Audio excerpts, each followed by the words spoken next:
এবার আল্লাহ তাআলা জিজ্ঞেস করবেন, ইয়া মালাকাল মাউত আখবিরনি মাইয়াবকা।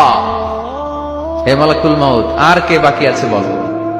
মালাকুল মাউত বলবে, আল্লাহ আপনার কথা মতো মানুষগুলো শেষ, জিনগুলো শেষ, ইবলিস শেষ, আমার বাকি 3 ভাই ইসরাফিল, মিকাইল, জিব্রাইলও শেষ, শুধু আমি, শুধু আমি।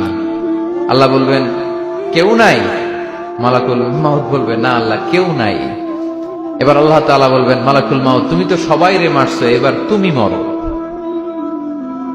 এবার তুমি মরো, তুমি মরো।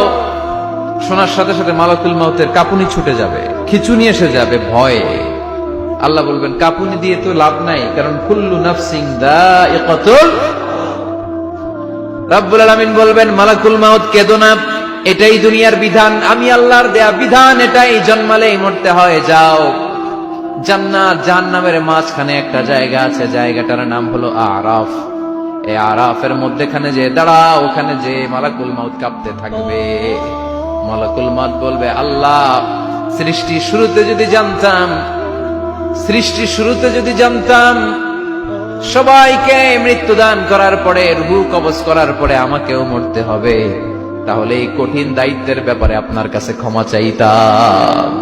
আজকে আমারও যে ভাগ্য বরণ করে নিতে হবে সৃষ্টির শুরুতে, আমি এটা কল্পনাই করতে পারিনি। আল্লাহ বলবেন, নো টক, মউত, ইয়া মালাকাল মাউত, মর, মরে যা, মউত, মরে যাও।